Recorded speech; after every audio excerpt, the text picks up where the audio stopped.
Welcome to Bikom's weekly podcast. This is James Sorene, Bikom's CEO. I am delighted to be joined from Israel by Tal Shalev from Walla News, one of the best Israeli political commentators who's been covering all the elections this year. Welcome, Tal. Hi, happy to be here. Welcome to the podcast again. I wanted to get a sense from you, first of all, where you think things are. We've had news of Benny Gantz, Bibi Netanyahu meeting with President Reuven Rivlin. We've had news of the teams meeting to discuss, but there's still very big gaps. I mean, where do you think we are right now? So we're approaching, I would say, what is supposed to be a definitive evening this evening, tonight, at the president's residence. Basically, you're right. In the past 48 hours, Netanyahu and Gantzs have been holding or opening some channel of negotiations, but it doesn't seem like the opening places they are starting from are there's much promise in it, I would say.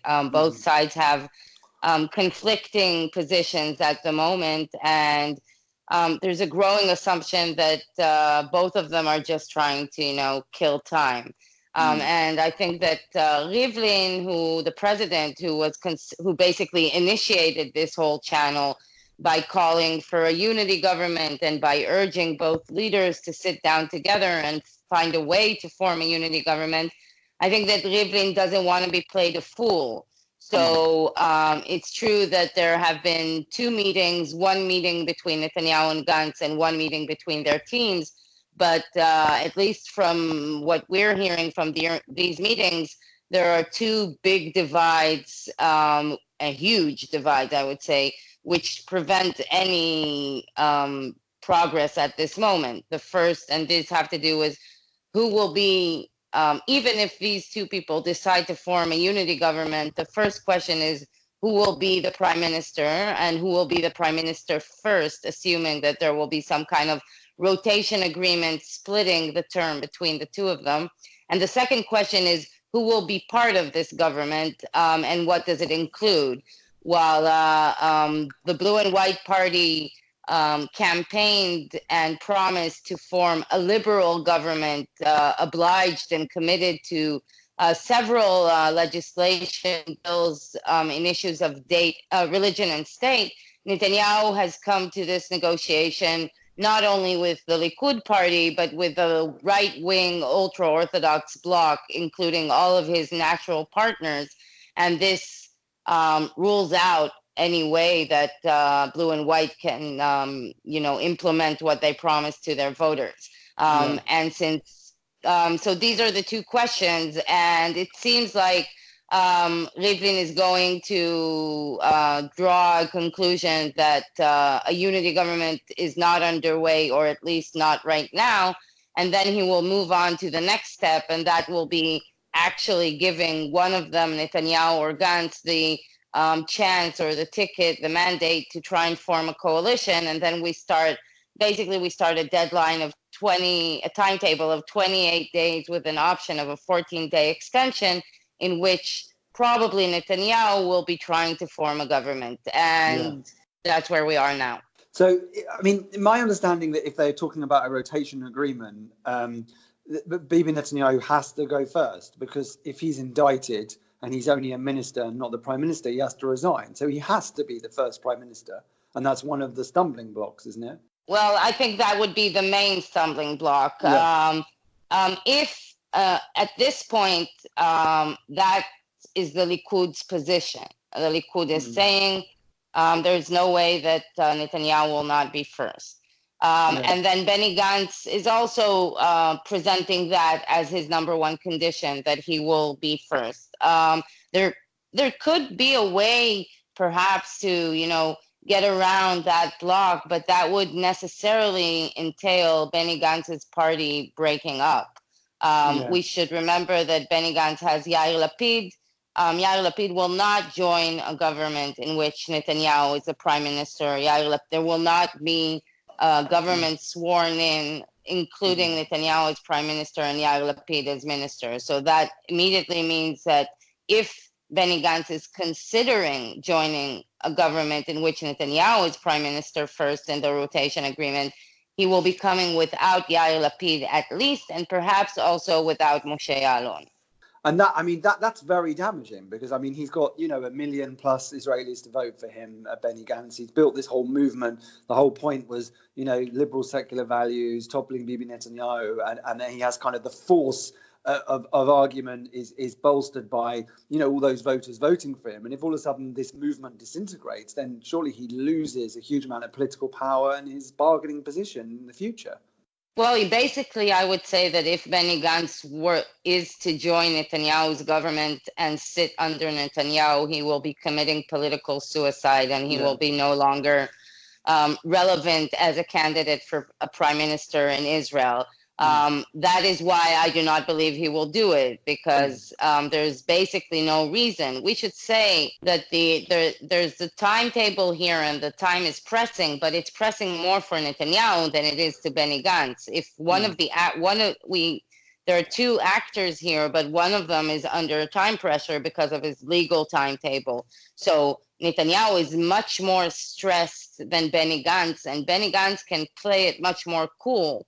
So I think that Benny Gantz's cards in many manners are much better. So I don't see him giving up on that demand. Yeah. So let's talk about that pressure and remind listeners that, we have a deadline, we think, by next week, where the president will ask someone to try and form a government. But coincidentally, on that same day, Benjamin Netanyahu's lawyers will be challenging the Attorney General's evidence in the 3 corruption cases against him, where the Attorney General has already said he's minded to indict him for bribery, fraud, and breach of trust. And he has a pre-trial hearing next Wednesday where Netanyahu's lawyers will challenge that evidence. How do you see that playing into not just the pressure on Bibi Netanyahu, which, as you said, is already going to be immense, and this is, deeply personal to him and his own situation. But how do you think that's going to play into the coalition negotiations, also the wider public? What are they going to see and hear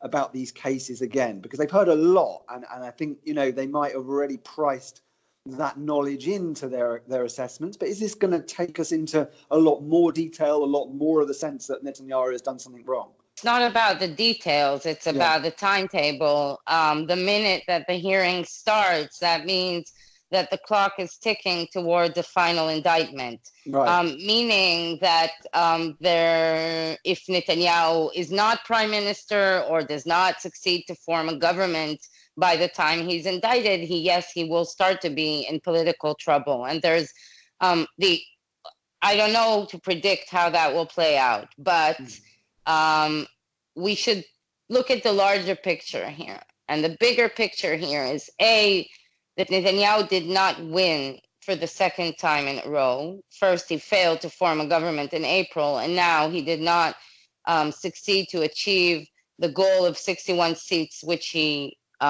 put for himself and for his bloc and for his supporters.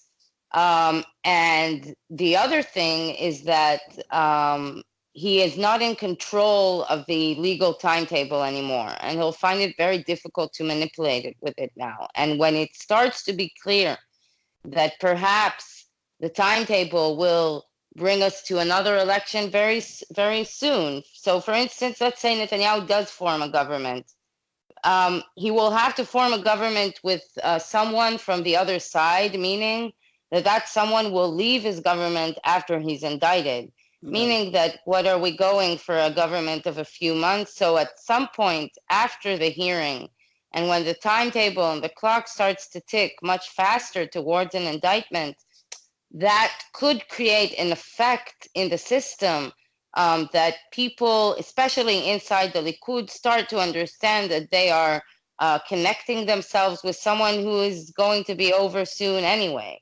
Yeah. So I think that's the psychological effect of it. And of course, it's supposed to deter, I think, Netanyahu in a way, even though Netanyahu is the one who's been, waving the flag of the option of another round of elections.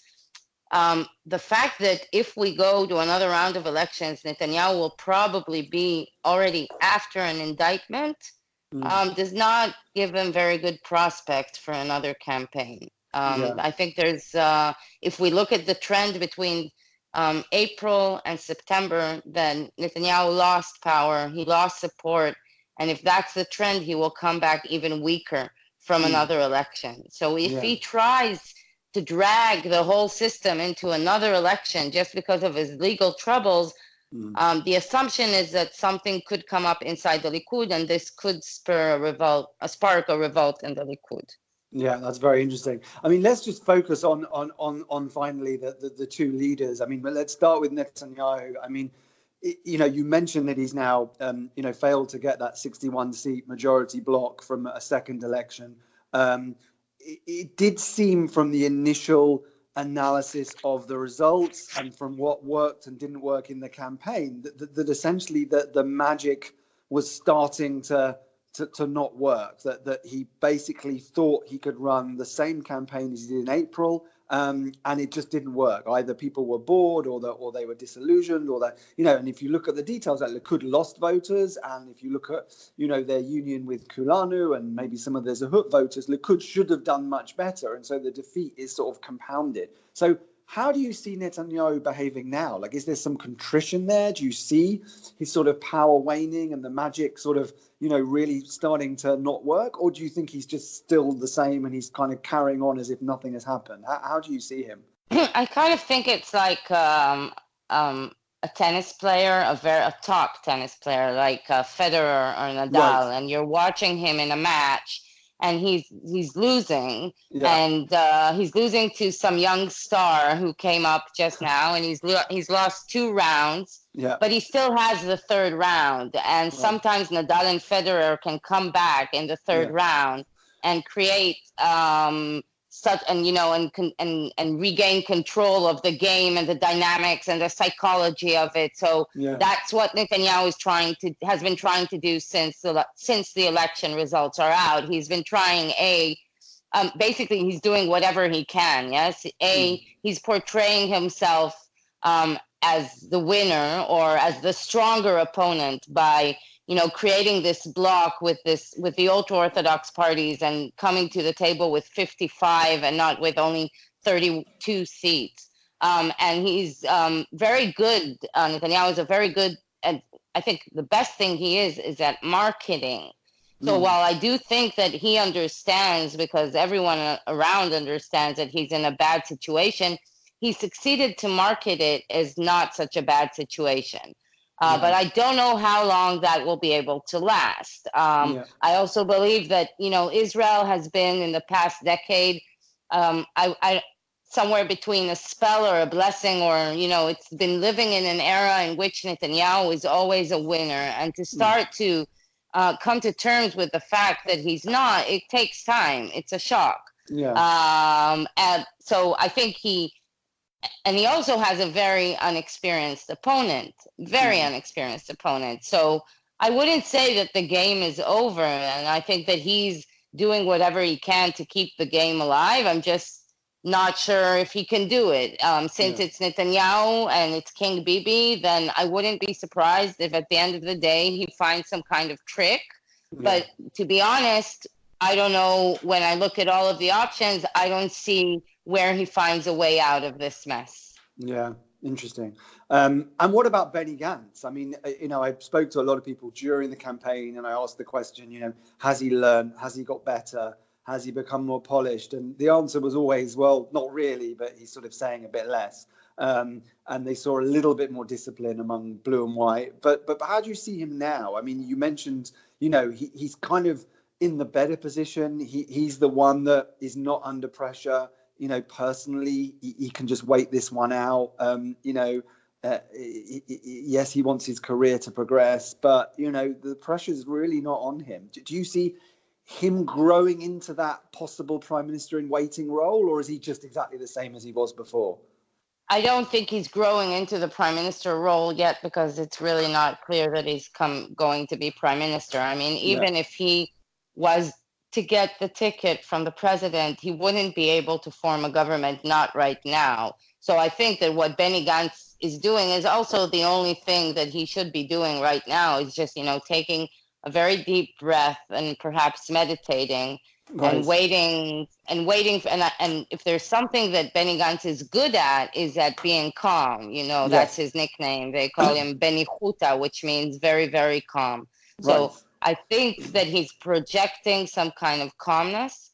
I would say perhaps even over calmness, because there are supporters, some of his supporters and people in his base are very mad at him for even holding any kind of contact with Netanyahu to begin with. But I think he's continuing the same Benny Gantz way of kind of being very sensible. He's being very sensible. He's thinking things through. He's not, there's a very deep contrast between Netanyahu, who's always, it's very clear that you see when he's stressed out and he's panicking, and Benny Gantz is always kind of, tranquilo. He's very, very calm. So I'm not sure how that's helping his leadership image, but I think that that's the only way he can get through what we're going through now. Now, regarding the Blue and White Party, it's definitely not an easy constellation to handle when you have Yair Lapid on one side and Ya'alon on another side, and you want to do what's good for the country, and there's a lot of pressure on Benny Gantz also to enter the government. We didn't even mention also that the whole party is kind of traumatized, I would say, by the joint list decision to recommend Gantz at the president. This was not something, the Blue and White Party did want it, but it did not help them in many ways, because it kind of proved the Likud campaign messages that kind of tried to show that there's an alliance between Benny Gantz and the Arab parties. That's a whole different topic of discussion, but I should say that he's not in a tough situation, but I think he's handling, he is in a tough situation, and I think he's handling it very, very calmly, perhaps a bit too calm. But I also think that perhaps that's the way to go in such a limbo situation, not to become hysterical and kind of take a breath could be probably the healthiest way to get through this. Do you think that in contrast to, Netanyahu's style and also the way he was in the last day of the campaign, it was really hyperactive and there was a real sense of panic and, do you think that Benny Gantz, in contrast to that, and like you said, he's tranquilo, like he's, Mr. Calm, do you think that's going to start to grow on people? Do you think they might feel that that's what, Israel needs in its leader, or do you think it's just too early to say? Well, over 1 million Israelis said that's what Israel needs in a leader, 2 times in a row, I should say. So, so definitely there is a part of Israel who thinks that that's what Israel needs after the Netanyahu era. But I would say that Benny Gantz is extremely unexperienced in politics, even compared to any other prime minister we ever had. To have a prime minister who didn't even serve as a minister is not something that the Israelis actually swallow so well. It could help him definitely, if he would have even one term as some kind of minister, I would think it would give him more experience and make him stronger to deal with the situation in people's minds. But I do think that it's about Benny Gantz, but it's also about not Bibi. So I don't think, I think that the huge amount of support that he has and the really outstanding results they got in both elections, it reflects less about Benny Gantz and more about how much there's a huge camp in Israel, which is growing, who wants to get rid of Netanyahu. Right, understood.